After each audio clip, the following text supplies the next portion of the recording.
Has anything surprised you about the business so far? The income? The income? Good, Yeah. bad? Good. Good. Good. A lot better than we thought. You hear these numbers at training and you understand the West Australian market's definitely different to the eastern states. It's just really nice getting reward for your hard work. And you don't have to rip people off to make a good living. You need to be consistent, hold yourself to a high standard of work, and you're going to make good money.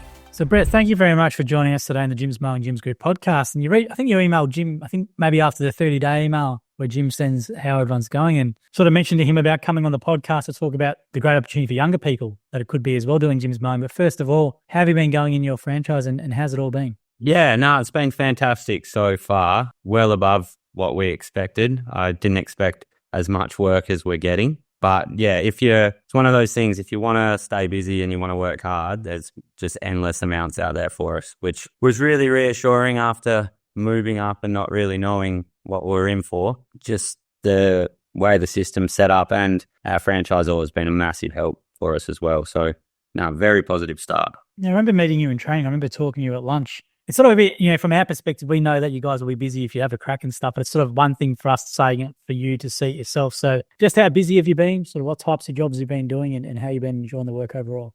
A lot of cleanups at the moment, not as many mowing regs with how hot it's been, water restrictions and whatnot, but the physical side has caught me off guard.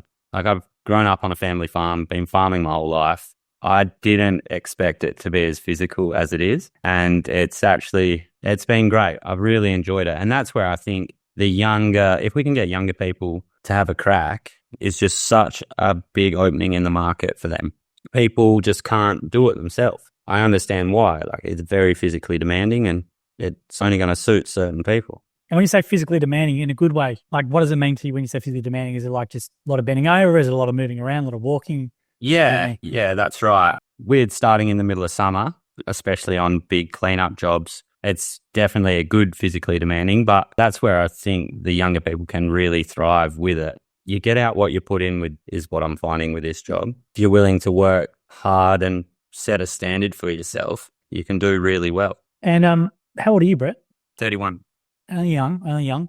But I remember you mentioned in the email to Jim, it was like 21-year-olds, 22-year-olds, because we got Jim doing a lot of interviews this week on radio and stuff, and sort of the narrative you're sort of told leaving school is either do a uni or leave early and do a trade. There's sort of no in-betweens about business ownership. So, you mentioned then about young people having a crack, but what would you sort of say to maybe a younger person, maybe 20, 21, maybe 19, about maybe looking at what sort of traits should they have, or what would you sort of advise them? I just think if you're self-driven and you've got a work ethic, like, this is the safest way to be your own boss without being completely alone. The Jim's group is set up to find work for you. It takes the risk out of it. I know I'd heard that and I heard it repeated a lot of times at training, but you don't believe it until you're doing it. If there's a way that we can get them to come with us for a week or like a work experience or something like that, they're going to see that it's not that daunting to be self-employed. Yeah, there is hours that you got to put in, the bookwork side, but you've got the whole network to help you.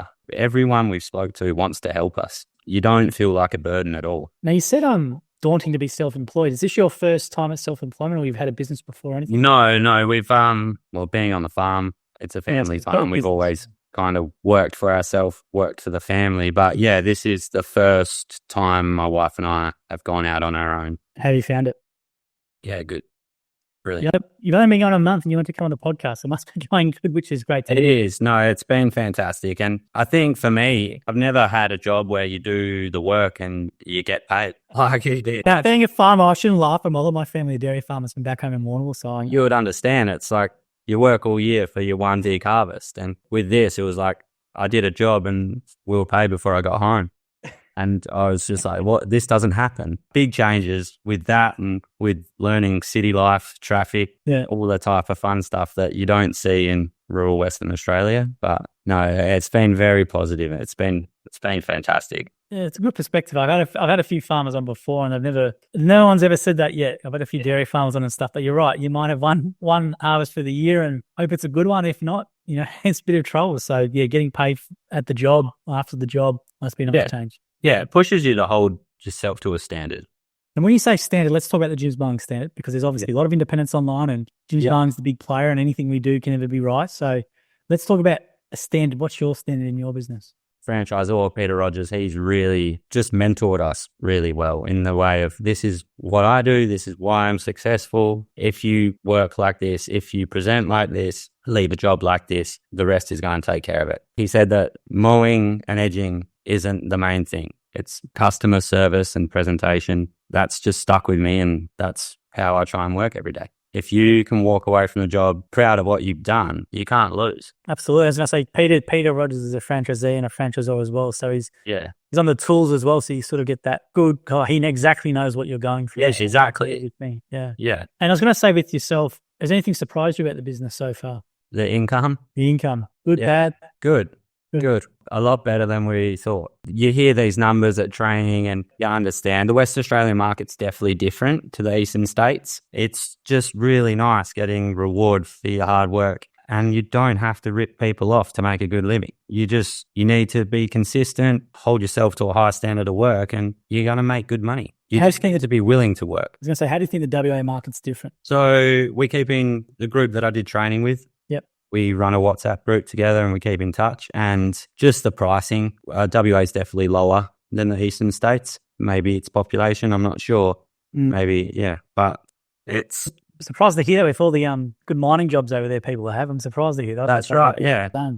It's definitely, it's not far off, but you boys over that side definitely make the big bucks. I was going to say, what type of services? Obviously, it's the grass not growing at the moment, but you mentioned garden cleanups. But what's the for the eastern states people? I know the grass and lawn over there is a bit different, and what jobs you probably do, like reticulation and stuff like that. Yeah. What sort of services are different towards maybe the eastern states that you're doing? Our soil over here is, to put it nicely, it's terrible. It's just sand that doesn't hold moisture. It's non-wetting. So retic systems are huge, very important. You can't hold a lawn through summer or spring if you don't have a good retic system. So finding a lot of work down that path, it's something that I really enjoyed. The diagnostic side of it, the installs, it's challenging. Got a mechanical background, so I like problem solving. That's something I've really enjoyed. A lot of landscaping, because again, the sandy soils, it's hard to build something that's a secure structure. You need to be quite good at what you do. Been trying to get in touch with landscapers to learn from them. Yeah, if you can have all the tools in the shed, you're going to get a lot more work.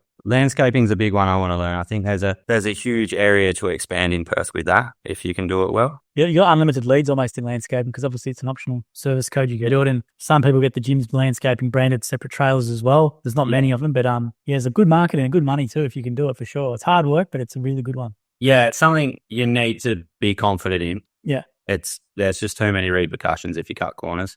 That is true. I've seen it happen a few times, unfortunately, with we've got a warranty fund in gyms, as people should know. We've got a work guarantee. So if something does happen, the warranty fund will be there for the customer. But sometimes you got to know what you're doing with that sort of stuff, or it can cause a few issues, retaining walls, those sorts of things. Yeah, absolutely. And you got to know your laws too, like council approval over certain rights. There's all stuff that you can't bluff your way through this. You need to admit when you can't do something, be confident when you do something. How have you been going tackling new jobs? Because you mentioned you've obviously got a farming background, so you probably know a bit of pretty handy already. But I'm sure there's jobs you'd come to and you're going, geez, what do I do here, or how do I tackle it? So how do you go and acquire the knowledge for that, or how do you approach a job that you sort of, maybe it's the first time you're doing it, how do you do that? Once again, through Peter Rogers, being able to reach out to his network with all the franchisees he has under him and the people he's dealt with over the last decade. I just basically ask him who he would recommend. I get a phone number. I reach out within the gyms group, get the information I need. It works really well. We've just had a new handyman come onto the gym scene. I've been reaching out to him quite a lot for retaining walls, fencing, anything like that we need. It's the network. That's what gives you such security going into quota job, is even if you don't know, you can find someone who does. Yeah, I was going to say, because customers, even though it's Jim's mum, I presume customers ask you for a whole bunch of things. As you mentioned, a handyman, you're a fencing.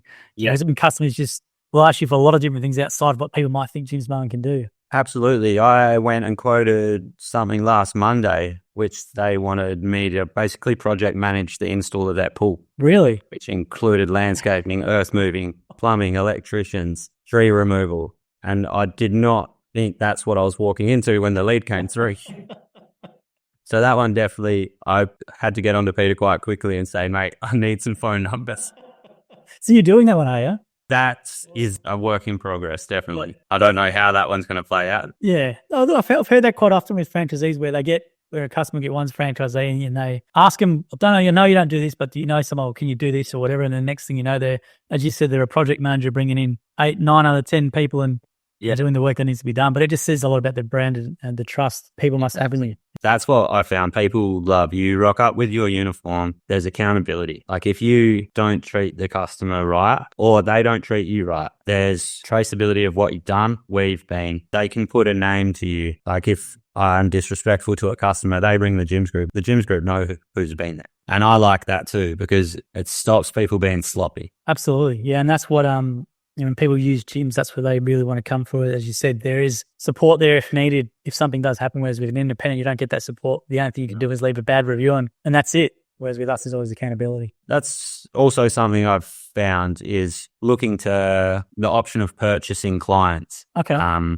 We had an independent approach us off the street. Lovely guy, business seems sound. But then there's someone within the mowing network in Perth that wants to move some on. And it's just such a safer feel when my wife and I are going to fork out money for customers. You know, the accountability is there for the person selling the customers too. Like it's not just mowing and edging, like I said, like it's the whole process. The trust that's built around the brand gives you real confidence to take risks. Absolutely. And why did you choose Jim's Mowing when you were moving down? Did you move down and made a decision to do it, or you moved down to do it, or why did you do it? The initial move was for our eldest to start high school up in Perth. But I actually told this story to Jim when we were having dinner one night at training. And Kelly, my wife, asked me what I wanted to do. And I had always thought of being a gardener. But the words I said was, I'm going to be a Jim's mowing person. I didn't say a mowing person. I don't know why I said a Jim's mowing person. And that's someone coming from Munglunup, Western Australia, Esperance, Western Australia, where there isn't any gyms. That was what came to my mind above just being a gardener. And then I was like, oh, okay, I'm going to start looking into that. And that's as simple as it was to get the ball rolling, was that's how powerful the brand is. That was my go-to. And then the more we looked into it, the more confidence we got. Training was brilliant. It really was. I said to my wife after the first day, if I get nothing more out of this, it was worth coming. And I think if, especially from Western Australia, if we can get more people to training, they're going to see how promising it can be. But I think that's an issue on itself because it is a big commitment from over here. Yeah, it's always been a big flight, isn't it? It's more expensive to go from Perth than it is from New Zealand to Melbourne for sure. Yeah. Well, hopefully they can watch the videos online and listen to this, and that gives them the confidence because pretty much everything we do at training's online for people to see to hopefully get it across. But yeah, you're right, Brett. It's always been a problem, that big flight from Perth over to here. So hopefully more people can do it. I was going to say though, with your business, what equipment did you go with? Why, maybe brands? You want to talk about your equipment setup, what you've got at the moment? I'm Milwaukee. Right. Always have been on the farm. Oh, you're the first I've had say Milwaukee for your stuff. So maybe do you want to talk a bit about that? Yeah. So it's just basically everything we've always had on the farm. I did look at other options for sure. Unfortunately, I think it's Cress. Yep.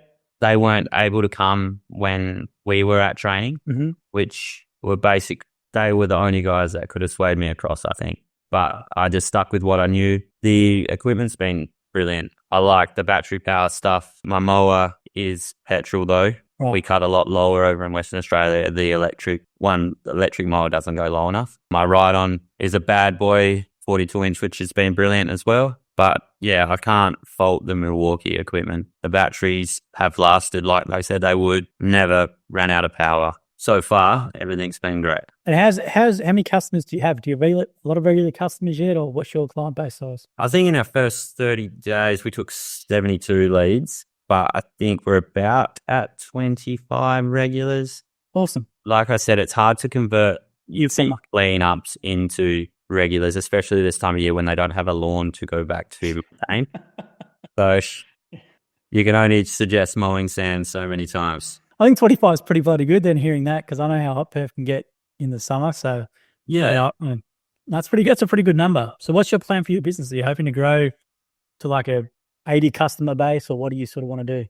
Yeah, yep. No, absolutely. So if we can get to about 100 regulars, we would like to put an offsider on. We've also spoke about the options of going down a second path of Jim's cleaning or Jim's pool care. We're still trying to find our feet. We still have the family farm down in Esperance, and we have a big connection to that.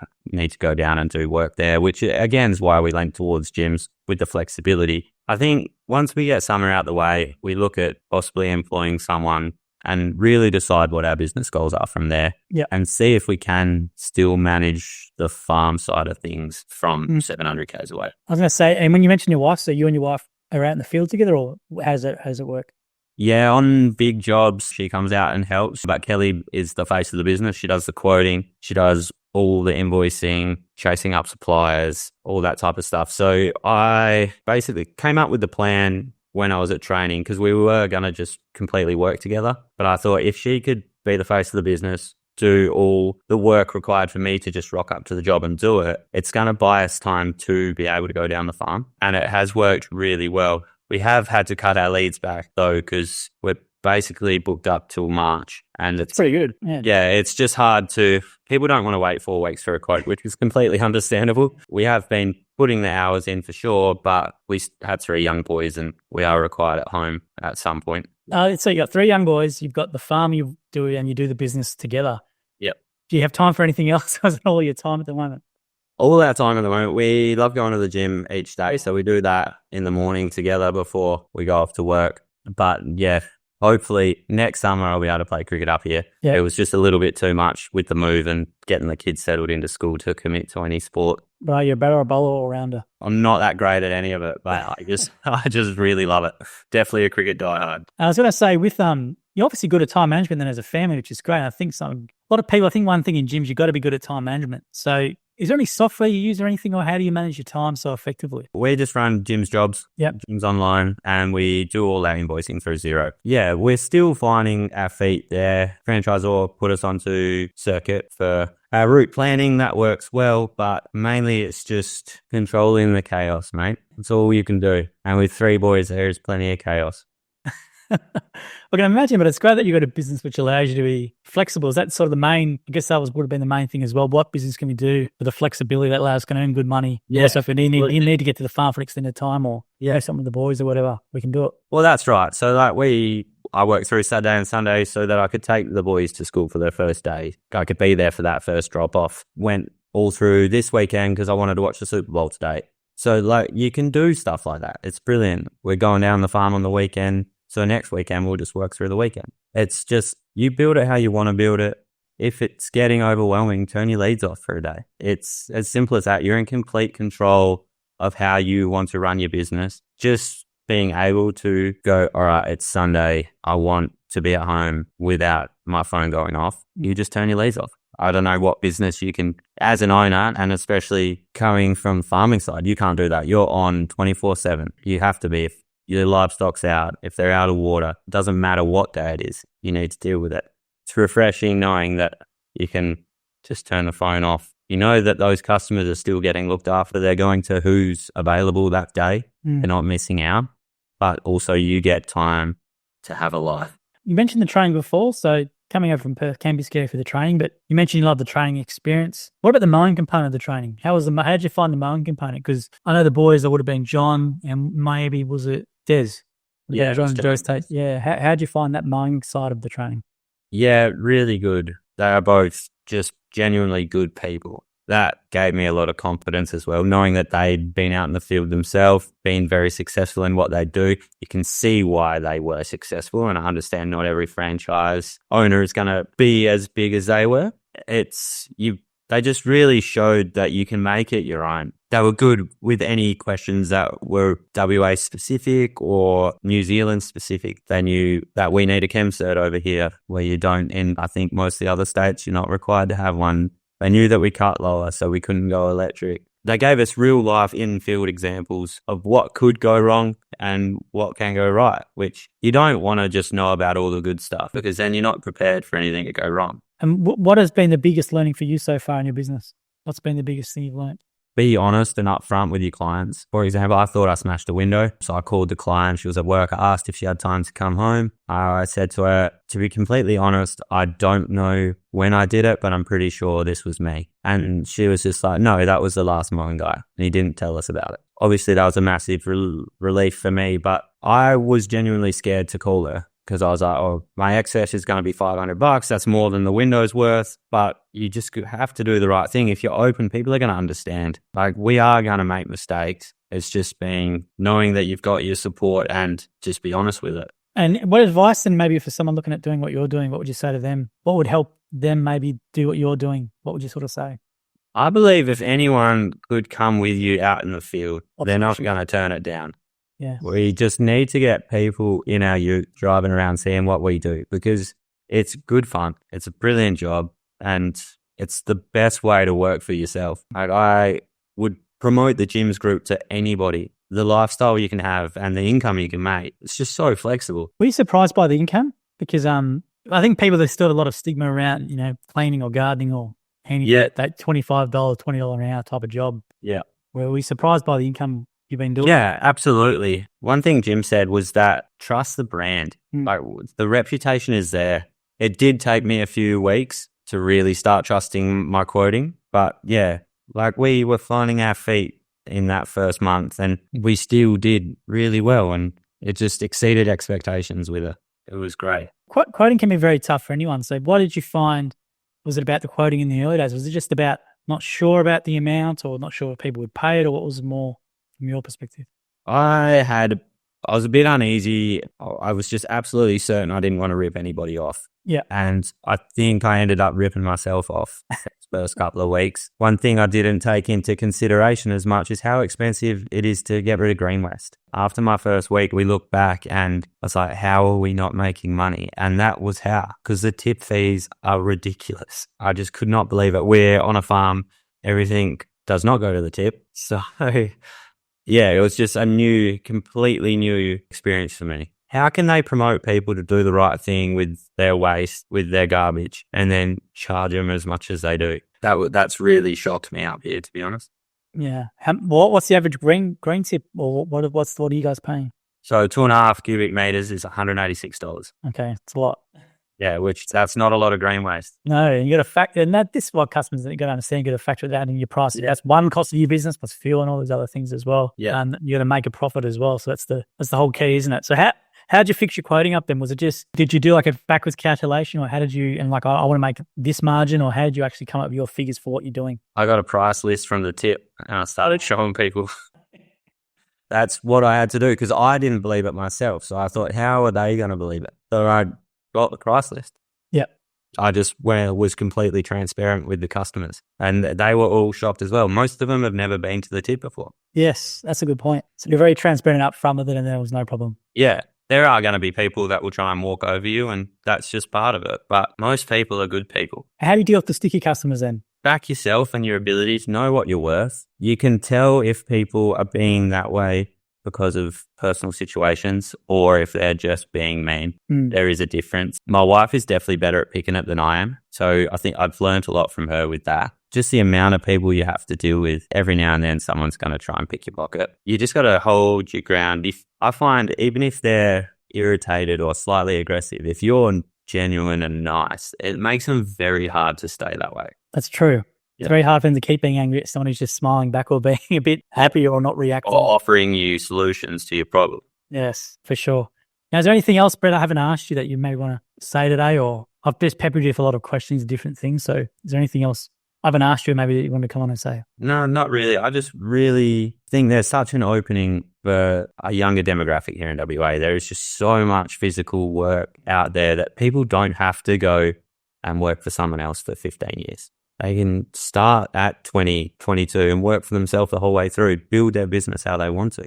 We just need to get people in vehicles, driving around, seeing what we do, because it's very rewarding. I think 20-year-olds now are a lot more cluey or very cluey, technology, like things you mentioned, like Zero and all the gym systems we have, which I think would be no-brainer. And I think the customer service side as well. Yeah. I think people could pick that up. So there's no reason why a younger person couldn't do it. Yeah, absolutely. It's just limitless possibilities within the network. And it's just trying to prove that to people so they take the first step. Once you take the first step, you're set. You just need to believe. And I know the cost of living is huge in Perth. And I think that's what stops a lot of people. They've got the security of their job. They know what the paycheck is every fortnight. What if it doesn't go well? Outlaid for this equipment. But there's ways so you don't have to outlay everything. with Easy. I think we came up with Easy Rental. Yeah, yeah. Like, we looked at going down that path and it was fantastic. It made everything very affordable. We just need people to take that first step. Being in the system now, I just believe I owe it to people to show them that they can do this. Why not work for yourself from a young age? If you hear it all the time that from franchisees that they wish they started earlier. We just need people to start earlier. Yes, you're right. We do. But the annoying thing for us is that, at school you're sold, university or trade, and that's it, which is crazy. Like, whereas you see a lot of TV shows now, like Shark Tank and stuff, talk about entrepreneur and owning a business and stuff, but it never seems to be a viable thing that young people get taught about, unless they've got a parent or something, or yourself, you grew up on a farm, so that's a business, but or at least they have a parent or something who has a business, which sort of gets them into that sort of mindset. So I've met a few people through training who had parents who have businesses and they're 21, 20, and their parents are the ones who actually drive them to do the business. It's never really, sometimes a franchisee, and obviously being on a farm is the business as well. So you have that really good advantage in what you're doing.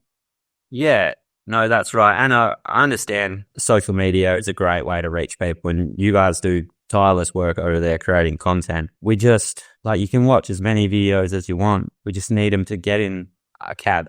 Observation there, yes. Yeah. And I don't know how we bridge that gap. Well, I think what we'll do is we'll run some clips from this with some ads and book an observation day, and hopefully people can do that, because you're right. I think the observation day, once people get out there in the field and information packs, are great, but once you get in your actual vehicle with someone like yourself and have a chat and see the lifestyle, it's pretty much a no-brainer. Oh, that's it. It really is. And I know it's easy to say that from the inside looking out now. Yeah, I definitely wasn't like that looking in, but that's why I want to help bridge that gap.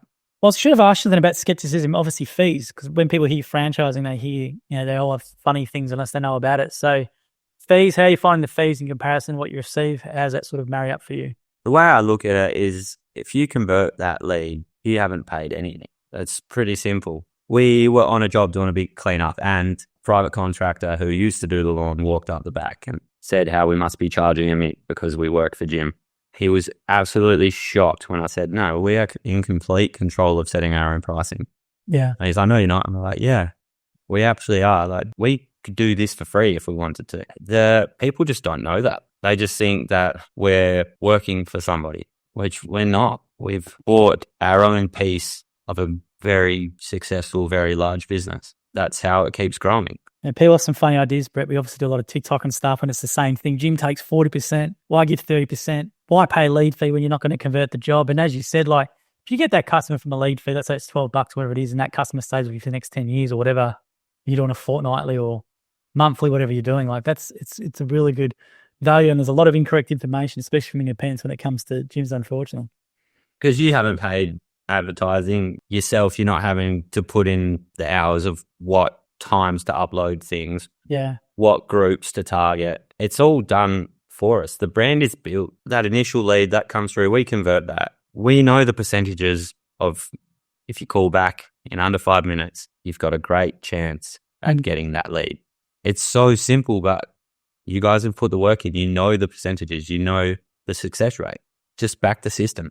And it's great to see you're so, I don't almost say this observation, grateful, which is great for us, because we love hearing how well you're doing, and you're happy to come on and actually promote it to get other people to come and do it, which is that it's sort of people might go, why would you want to bring on other people to take all your work or whatever? So it might be a bit counterintuitive. So yeah, what's compelling you to be so forthcoming with this? There's just so many people that need help. We can't service everybody. The boys that have been doing this 2 or 3 years don't even take leads anymore. Yep. So we've got people reaching out to the call centers that we can't get to. And a lot of the people actually genuinely need help to get in control of their yards, or the amount of rush cleanups we're doing because there's a surprise rent inspection coming up and they're absolutely panicking. It's huge. And you see young families, you see people who are really struggling that just need us to come in and help them. I like that type of work because it's very rewarding. Cleanups are a great one because you can see a massive transformation in a day. Absolutely. Yeah, good money when you see those big garden cleanups. Yeah. And I was going to say, is there anything else, Brett? I know I've kept going for a while, but is there anything else I haven't asked you, mate, or anything you want to share? No, I think, we've covered everything that we should, I believe. Well, thank you very much for coming today. I do remember you from training. I didn't know, I looked you up in the system. I saw you only going for a month and a bit, and I was sort of going, okay, I must have met you in training. So it's great to hear how well you're doing. It's always good to meet people in training. There's a lot of concerns and stuff will go as well as I think. And it's very encouraging for us as national office employees to see someone within a month come back from your med in training doing really, really well and happy to share how good it's been. It makes us feel really good, and we're glad to hear that it works in with your life, because the life you describe with 3 kids and your wife's in the business who does a great job, and plus gives you that flexibility is exactly what it's about. So really happy to hear. Yeah. We are very grateful because it's just been such a good experience all the way through, and we are lucky. Our franchisor has been absolutely magnificent. Well, we'll give Peter a wrap. That's great to hear. So we need to give franchisors more of a wrap. And then Peter, great franchisor, great experience franchisor, and it's great to hear how good and supportive, because I think it's massively important. I don't know, Brett, because when you would have started the gyms, you might not know what a franchisor is, and you all of a sudden you're hearing this term, what's a franchisor? And I think the relationship between you and the franchisor is bloody important, because if it's not a good one, it's not going to really work. So it's great to hear how Peter's been really good with you. Oh, absolutely. And flexible. Like, we've had to fly up a few times to meet with him and speak before we made the move. And he would pick my wife and the kids up from the airport. He'd pick me up from the airport. Yeah. Like, that's going above and beyond. He didn't have to do that stuff. And he checked in on us after we'd moved in to make sure that we weren't getting swamped in everything that was going on. And he's just been such good emotional support person for my wife and I as well. And we're very, very lucky to have him. Oh, that's great to hear. I was going to say, well done to your wife as well. Who's probably going to watch this, for winning all the quotes and doing all that as well. So most of the Gyms Mowing businesses are a partnership and husband and wife team. So it's great to see you guys working together as a team as well. But Brett, thank you very much for your time today. I really do appreciate you reaching out, and great to have more franchisees on if they want to come on as well and share their story. And as you said, observation day is the key. So if you're a young fella or someone in WA wants to learn more about gyms, go on the observation day. I think it's the message from Brett. And glad to hear it's worked out well for you, mate. Thank you very much, and I appreciate your time too, mate. All right. Thank you for listening to the episode of the More Than Just Mowing podcast by Gyms Mowing. If you do need help with your local gardening expert, please give us a call on 131 546 for Australia, 0800 454 654 for New Zealand, or head to gymsmowing.com.au or gymsmowing.co.nz. If you liked what you heard, please make sure you leave us a review as well, wherever you consume your podcast. We appreciate your support. And until next episode, we hope you have a great week.